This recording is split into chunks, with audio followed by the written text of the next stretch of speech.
Alors ça les amis, c'est une vidéo qui a été tournée devant une basilique à Saint-Quentin dans l'Aisne. Il y avait des catholiques qui s'étaient opposés à ce que la Gay Pride s'arrête comme ça devant une basilique. Sacré Jean-Eudes. Alors je vais le dire pour les quelques personnes d'extrême droite qui vont passer par là. Si vous êtes obligé de mentir pour vous donner raison, c'est peut-être que vous n'avez pas raison. Parce qu'il y a des malins qui ont pris un extrait de quelques secondes qu'ils ont isolé. Ce qui a permis à d'autres de s'indigner sans se demander si peut-être c'était sorti de son contexte. Alors la chanson c'est J'aime mon pays de Sexy Sushi. Je vous propose d'en écouter un plus long extrait. J'aime que les PD soient punis. J'aime que les pauvres soient isolés. J'aime que les handicapés s'ennuient. J'aime que ma voiture soit bien garée. J'aime les valeurs, j'aime les principes. J'aime l'armée, j'aime les hypermarchés. J'aime en secret tripoter mon fils. J'aime aller à nos motos et aux prostituées.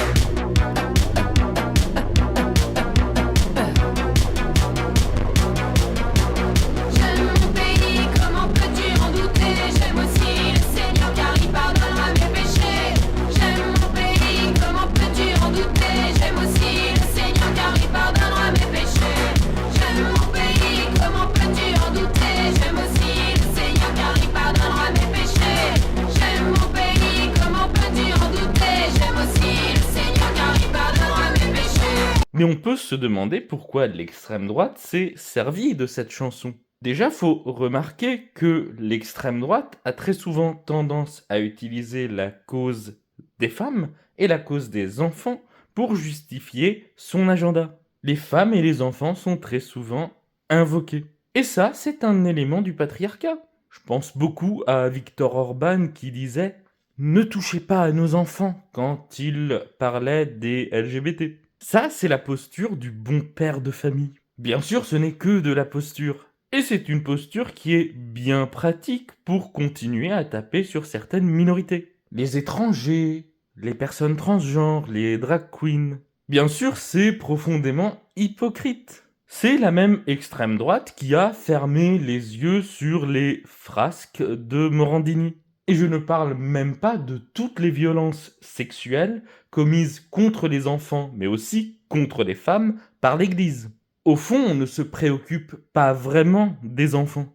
Ils ne sont qu'un prétexte pour légitimer un discours politique. Pour info, les violences sexuelles contre les enfants, et notamment les violences incestuelles, ont lieu dans énormément de familles, et cela dans toutes les couches de la société. Les violences ne sont pas commises que par des étrangers, par des personnes transgenres ou par des drag queens. Elles sont tout autant le fait des milieux progressistes que des milieux conservateurs. Je pense à Philippe de Villiers qui a pris le parti de son fils aîné qui violait son fils cadet. Et aux féministes qui voudraient charger les hommes, je tiens à ajouter que les femmes aussi ont leur part de responsabilité. Je ne parle bien sûr pas de celles qui sont sous emprise ou de celles qui, si elles s'opposaient à leur mari, risqueraient leur vie. Mais il y a des femmes qui sont très clairement complices. Et si bien évidemment les hommes constituent la majeure partie des coupables d'inceste, les femmes constituent 15% d'entre eux. Autant de réalités dont on se foutra, preuve supplémentaire que ce ne sont pas vraiment les enfants qui comptent.